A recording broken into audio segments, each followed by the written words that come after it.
Hi guys, it's Jess from Honest Fiction, and welcome back to my channel. In today's video, I'm going to be sharing my giant book haul from Indies Invade Philly.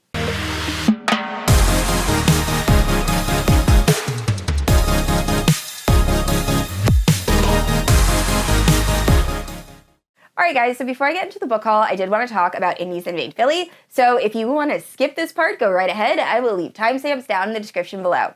But anyway, Indies Invade Philly is a romance author signing that takes place in Philadelphia every year, and it is a little bit smaller of a signing. It is the first and only signing I've ever been to. So this is my second year going, but it's the only signing I've ever attended, and I've had a fabulous time both times. So this year, my husband and I were in the AM group, so there's an AM and PM group. I will say I think I prefer the AM group only because last year we were in the PM group, and we ended up having an issue where a lot of the books I wanted to buy were sold out. So just kind of know that when you're deciding which session you want to be in. But anyway, we arrived at the Philadelphia Convention Center. We went into the line, and it was a pretty smooth process. So I will say I was very excited last year when I went to Indies Invade Philly. There was a woman who was in line with us who ended up kind of like teaching me about book sightings and how to map over all the authors were, and she was just amazing. And this year, she was there again. So as my husband and I were entering, we just hear, "Hey guys," and it was her. And the chances of us running into her again was like so slim. So the world is just amazing. But anyway, we ended up being in line with her, and once again, so clutch. She kind of showed us where all the authors were going to be. So looking at her list, I realized that one of the authors I was most excited to meet wasn't a wristband author, and it was Q.B Tyler. So I decided this year, instead of getting wristbands, I was going to go straight to the authors that didn't have wristbands and then get wristbands later. It was a bit of a risky move, and it didn't end up working out for me, so I don't recommend. If you're unfamiliar with what a wristband versus non-wristband author is, most of the really popular authors will have wristbands that you can get, and then throughout the signing, there will be someone announcing different numbers, and those numbers correlate with the wristband. So I think I was group 11 and 19 for an author, so we had to wait around for a while, which kind of stunk. But anyway, it was really fun. I will say one of the highlights of Indies Invade Philly is the way it is run. So at one point, the person that kind of hosts the event called out all of the veterans who had been there before and had us line up, and we all got to scream, "Don't be a dick," as the main rule for Indies Invade Philly. And I appreciate that. I just feel like it is so Philly. Also, my husband, this might offend some people. It did not offend my husband because we pretty much live in Philly. We're in Philly constantly, so he's used to it.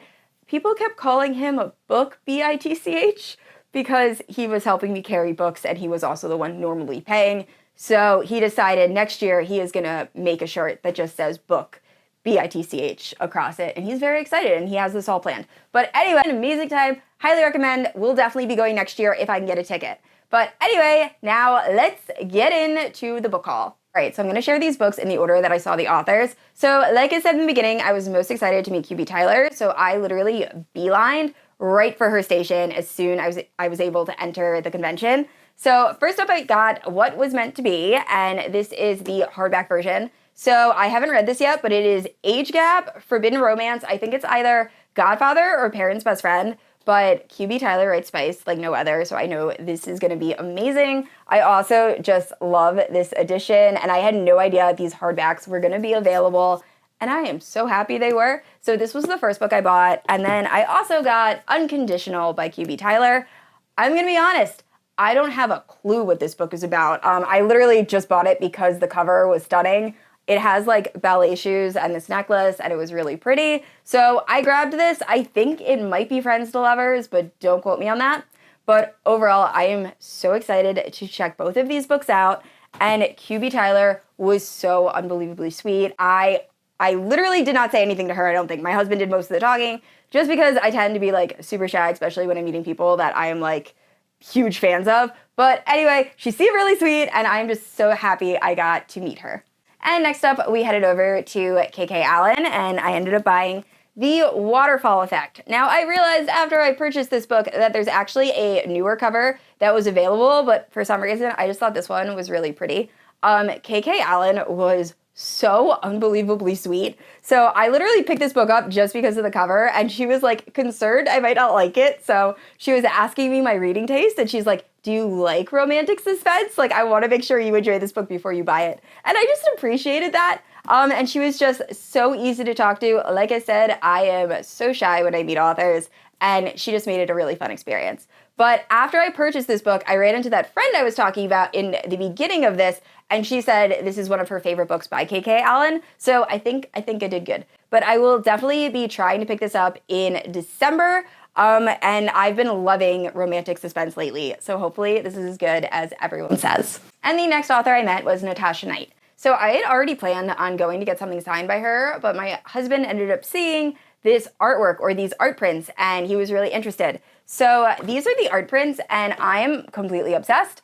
And I felt bad because these were free, and I was only going to take one, but she was like, no, take like one of each. It's totally fine. So I just think this artwork is that upside down? It totally is. I just think this artwork is so cool.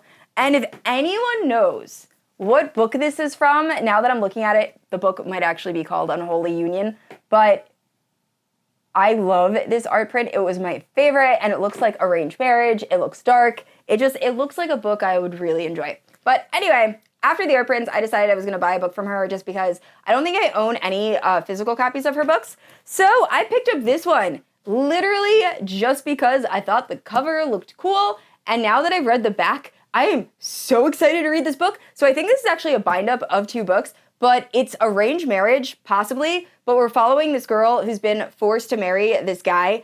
And I think she's kind of like afraid of him, but he's a single dad, and she knows that he will do anything for his daughter. And it sounds so good. So I haven't checked if there's an audiobook yet. Hopefully there is, crossing my fingers, but I am very excited to pick this book up.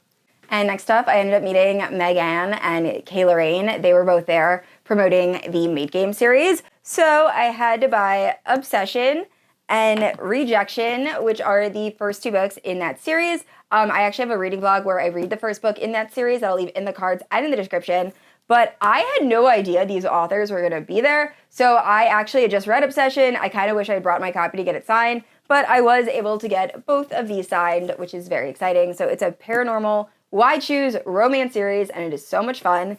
And then you also get a swag bag when you go to Indies Invade Philly. And one of the books was a prequel novella to that series. So that was super exciting. But anyway, I will say they were probably the most talkative of all of the authors.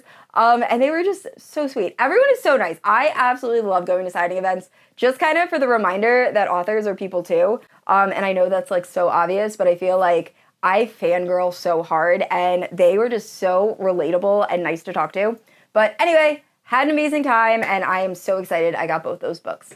And the next author that I met was Julie Ann. Now, I thought that she had dropped out of this convention because I could not find her stand to save my life. So last year, I was excited to meet Amo Jones and found out that she had to drop out. And I thought the same thing happened with Julie Ann, which was such a bummer because she was one of the authors I was most excited to meet.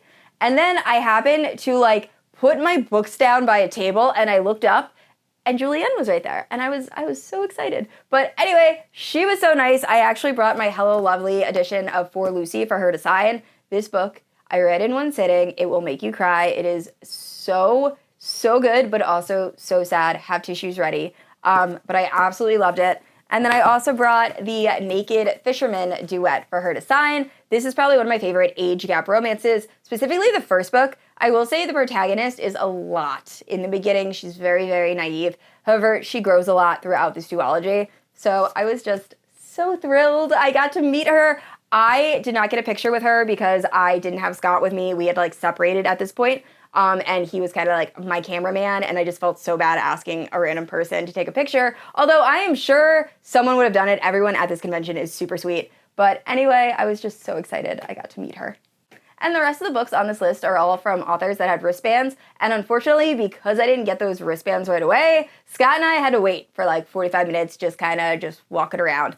There was a photo booth that we took advantage of that was really fun that I don't remember them having last year. But overall, after a while, they ended up calling Meghan Quinn. So I was very excited. We got up there. I will say Meghan Quinn sold out of books so quickly. I think we were group number 9. And by the time I got up there, she only had 2 different paperbacks left. So I did pick up this book. Not gonna lie, I have no idea what this book is about. It was one of the only 2 options, and this was blue, and I think the other one was yellow, and I like blue more than yellow, and that is how we have this book. But I do want to read this very soon. I don't think I've actually read anything by Meghan Quinn. I did meet her at Indies Invade Philly last year, and actually really funny, when we got up there, Meghan Quinn, who, once again, super sweet, she ended up saying, oh, hey, I met you guys last year, right? And at the time, I didn't think that was possible. She would remember us just from like a really short meeting. However, there's a huge height difference between my husband and I. He is almost 6'5", I am 5'2", so I guess we are somewhat memorable.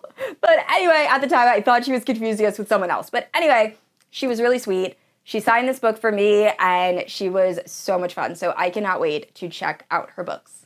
And the last author I met was Elizabeth O'Rourke, and I was so bummed because I thought she was going to have The Summer I Saved You available, but it was only available for pre-order, so it was 100% my fault. But I still got a decent amount of books from her. So first up, we have Parallel. This one I actually brought to have signed. And then I also had to buy Intersect. I didn't get the matching cover just because I thought this People cover was like really cool. So this is like a time traveler romance. I haven't read Intersect yet, but Parallel I absolutely loved. So I'm very excited to check this book out.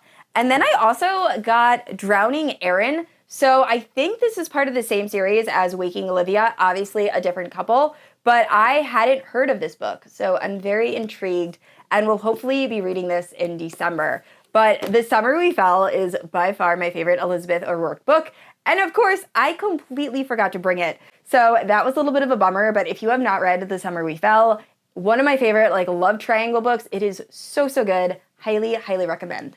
Alright guys, those are all the books I purchased at Indies Invade Philly. I hope you guys enjoyed this video, and please let me know down in the comments if you have been to this signing or you plan on going to this signing. I definitely want to get a ticket for next year, and I hope I get to see some of you. And I said this already, I post new videos every Wednesday and Sunday, and if you haven't yet, please like and subscribe. I will see you all next week. Bye!